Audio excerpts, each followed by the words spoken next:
I feel extremely honored to be here today in this most sacred of all places, at the very feet of Giriraj, Govardhan and Sri Vrindavan Dhama, in the presence of my beloved spiritual master, Srila Prabhupada, at the sacred Pushpa Samadhi of my dear godbrother Tamal Krishna Goswami Maharaj, who was actually the one who encouraged me to take sannyas and blessed me to approach the GBC for their permission. I'm honored to be in the presence of so many elevated godbrothers, god sisters, I also imagine, in the audience.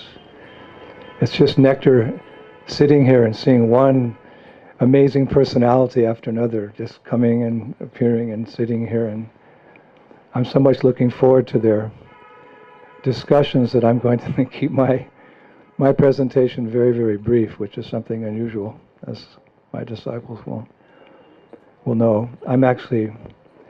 I was glad when I saw Sivarama Maharaj. He took out some notes to give his talk. I'm a scripted devotee. I prepared last night a little talk. So when I saw Maharaj had his notes, I felt comfortable. This is okay. But I just handed my notes back when Parthasarthi Maharaj arrived, because I want to hear him speak. And Gunagari Maharaj is another example of a very, very humble personality.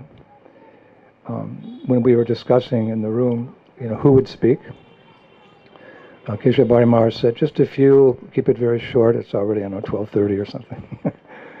But Maharaj declined, but I felt that Gunagari Maharaj in particular is in a position now to speak to us, and we should hear from him.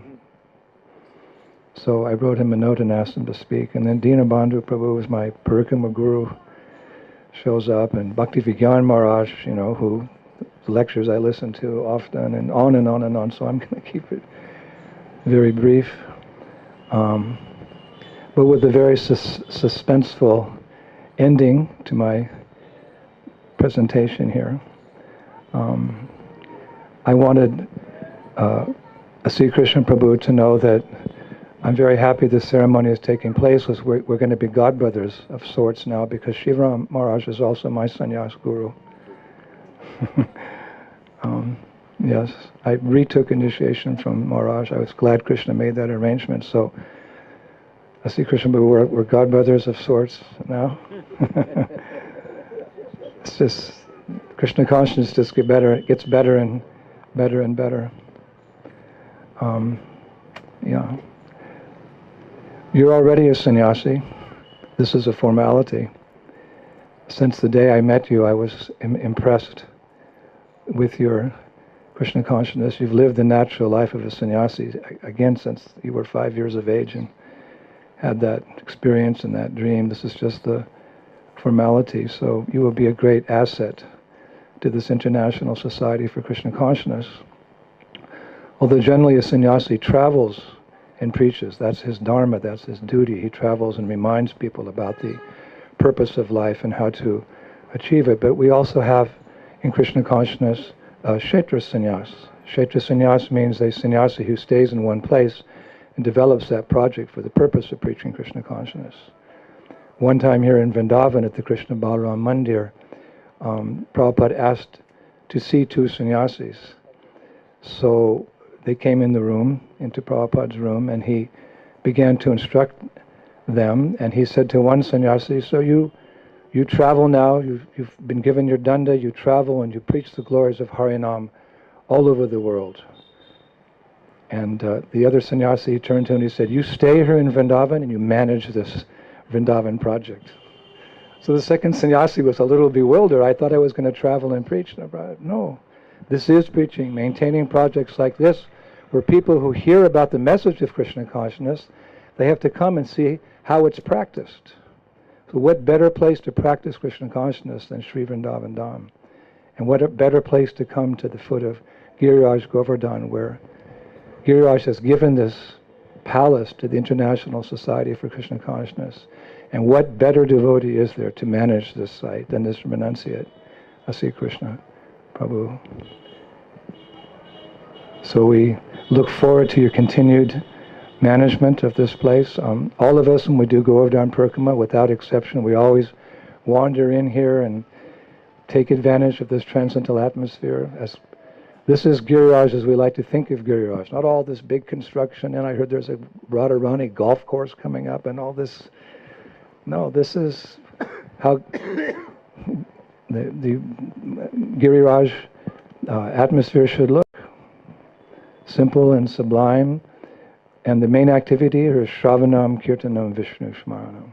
And he's perfect a devotee to represent that because he's so attached to hearing and chanting and remembering Krishna. So when we come to a holy place like this, Govardhan Hill, the best way to take advantage of coming to a holy place is to hear from the holy men who live there. And that way the Dham is revealed when we hear such wonderful discourses about sannyasa from His Holiness Sivarama Maharaj and the glories of a devotee from the mouth of Kesava Bharati Maharaj. Then we really understand the importance of and the value of what we can obtain from coming to such a place as Govardhan Hill. So when you come here, this is ISKCON's property. Prabhupada said ISKCON is none different than his body. This is Prabhupada's desire. That's why it manifested. And when you come here, you should associate with the devotees like Kesava Bharati Maharaj. And, well, he's going to be traveling soon, but here's a sannyasa who's taken a vow to stay here. And that is to our advantage that he's staying here. He's going to travel also, but his heart is here. So when you come here, you can ask, is Maharaj, soon to be Maharaj, is here and take full advantage. I'll conclude there because I'm so much looking forward to hearing from Parthasarathi Maharaj. I haven't seen him in a long time. He's also a resident of Govardhan. He's like, he hides somewhere. I haven't even found out where he lives. I've tried to find out, but he's a real renunciate, a recluse, and he dies deeply. So many illustrious personalities to hear from. But I wanted, out of my appreciation for Asit Krsna Prabhu, for who he is, and what he's done, and what he will do in the future for this International Society for Krishna Consciousness, I wanted to give him a gift. Exchanging gifts is one of the ways in which we reciprocate and associate with each other. It's one of the loving exchanges mentioned in our scripture. And when you give a gift, Nectar Devotion says you should give a gift that it hurts a little bit when you give it because you're so attached to it. In other words, it's translated as you have to give something very valuable, something you're very attached to, because that shows your love for the person. You're giving something to that person which is extremely valuable, and it's an offering of love, and then they'll cherish that. So I was given a gift of love by a devotee named Fakir Mohan Prabhu. He was a well-wisher of ISKCON. He loved Srila Prabhupada, and he preached according to our philosophy, word for word. He was a member of Gaudiya Math, and he used to spend his the month of Kartik in Vrindavan lecturing on the holy name.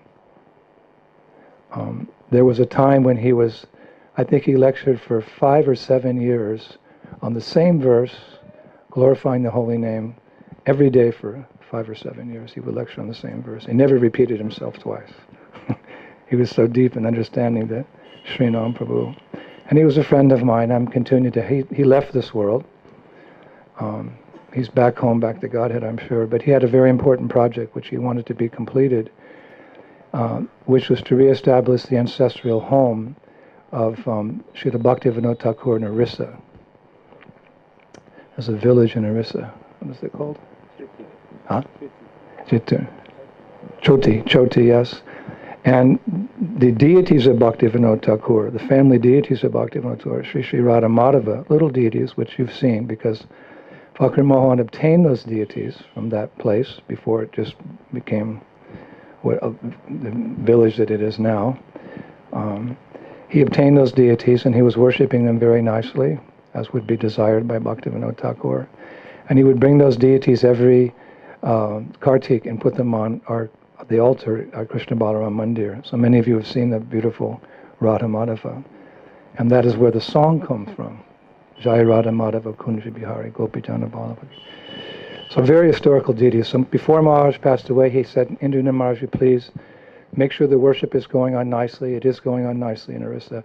But reestablish, a temple there and have those deities there so devotees can come and take advantage of their presence and the ancestral home. So I'm working on that. But before he left, he entrusted something very dear to him, to me, and that was, because he was in the Gaudiya Math and his Guru Maharaj was a disciple of Bhaktisiddhanta Saraswati Thakur, he entrusted to me this cloth, which was the original sannyas cloth worn by Bhaktisiddhanta Saraswati Thakur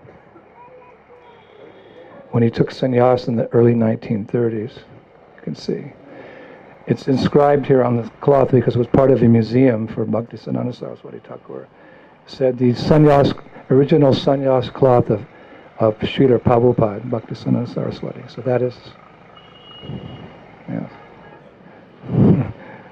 This was his dhoti when he took the sannyas. So I have cut a nice piece of that cloth. I've cut that cloth.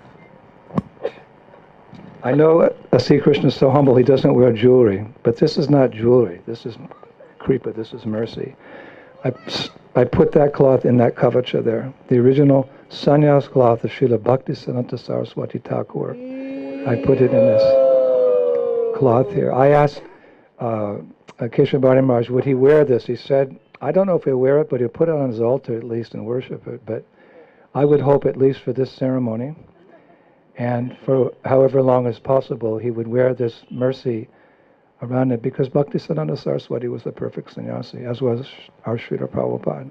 And this tadiya will give him spiritual strength and whatever is necessary to maintain his ashram, perfect that ashram, and spread the mercy of Krishna consciousness all over India and the world. So I'm going to ask Maharaj to hold on to this cloth and don't take any. Me? No problem. I have to pass. Let's go to the bathroom. Okay. So I'm going to present the original sannyas cloth of Srila Bhaktisiddhanta. What a valuable jewel. How this came into my hands, I don't know, but I'm very glad to share it with Asit Krsna Prabhu.